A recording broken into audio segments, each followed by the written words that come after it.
Welcome to the WVU Football Sports Chat. I'm Todd Murray, along with Ed Owens, our WVU football writer. And Ed, the Mountaineers on a bye week this week. They're off to a 2-2 start with 2 losses to a pair of top 5 teams in Alabama and Oklahoma. Where is this team, right now, as they head into this bye week before hosting Kansas? 2-2, obviously not where they'd like to be. I mean, in a perfect world, they would be 4-0. But considering the competition that they faced, I think they're right about where we expected them to be to start the year, and it's really a pretty good start for them. Hearing Dana Holgorsen talk, he's saying he doesn't want pats on the back for a 2-2 start. He doesn't want any attaboys for hanging in there against teams like Alabama and Oklahoma, who, as you mentioned, top 5 competition.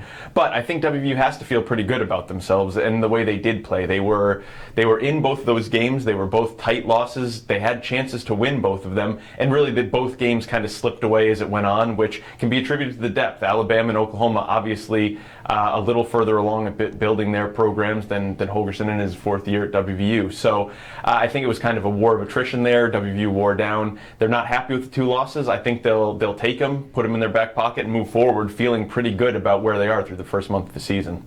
Quarterback Clint Trickett has obviously attracted a lot of attention with his play, but one of his receivers, Kevin White, is a name that's taking hold nationally here.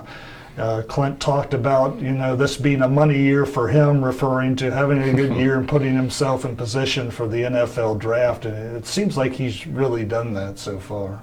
Yeah, Kevin White is kind of taking the world by storm right now. Through 4 games, he's got 42 catches for 633 yards and 3 touchdowns.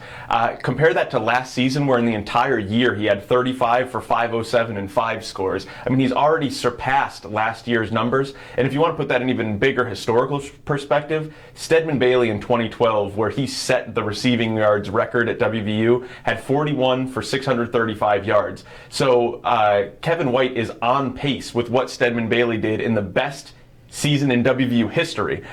So obviously Stedman turned that into a money year and translated that to an NFL contract. Kevin White's doing the same thing. The one thing Dana Holgorsen talked about was consistency out of White. It was White's talking point throughout the offseason, throughout camp.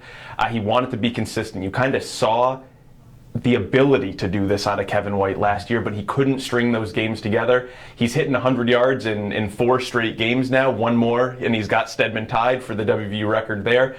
He's really just putting together solid performance after solid performance, and it's really what Dana and this offense need. Now they need to start getting it out of other players. Dana talked today about seeing flashes from other guys. They need to string it together and really follow White's example and come consistently put those games out there. Right. A lot of Mountaineer fans still seething over the play of the special teams. That 100-yard kickoff return by Oklahoma right before halftime just seemed to zap the Mountaineers' momentum and turn the game in the Sooners' favor. And I know Dana Holgorsen at his press conference this week sort of defended the play there. What have you seen out of that unit? Yeah, Dana has time and time again come to the defense of Joe DeForest and WVU special teams. Sometimes it's warranted, sometimes not so much. Those breakdowns have hurt WVU. There have been 2 big plays, and it's what Dana talked about in his press conference. There was the punt return against Maryland, and there was the kickoff return against Oklahoma. Both of those have had huge impacts on the game. And the Maryland punt allowed Maryland to get back into the game and tie it late. The Oklahoma kickoff return tied it right before halftime and really sucked all of the momentum out of WVU and sent them into halftime kind of with their tail between their legs.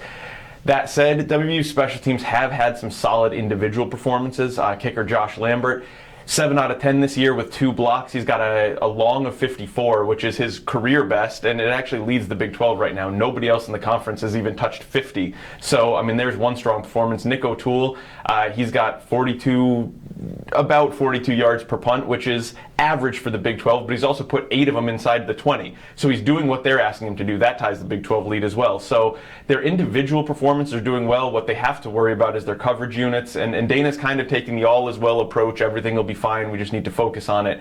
I'd like to see it happen beforehand. I mean, fool me once, shame on you. Fool me twice, shame on me. I want to see consistency out of WVU special teams and for them to do it on a week-in, week-out basis. As we mentioned at the start, the Mountaineers in a bye week. They've got Kansas coming in here next. this is a game that left a sour taste in a lot of people's mouths. What are the Mountaineers going to be honing in on here in this bye week? Yeah, it's funny, the sour taste in people's mouths. Dana Holgerson probably came up with the quote of the year earlier in his press conference, where he said he's been watching the Kansas game for 2 days nonstop, and it makes him want to puke. I mean, it kind of sums up what everybody felt after Kansas's win last year, as far as WVU is concerned. No one was happy with it. I think it was the low water mark of the season, and kind of set the tone for the entire year. That is the game. When you look at that 4-8 season, you can point to and say, this is what was wrong with this team. WVU's been working hard to erase that memory of the Kansas game all year so far, and they've done a pretty good job of doing it, but I don't think they're going to exercise that demon until they actually beat Kansas. They have a good chance to do it in 2 weeks. Right, we'll see what happens on that home date. Ed, thanks for your time as always, and please continue to follow our WVU football coverage of thedpost.com.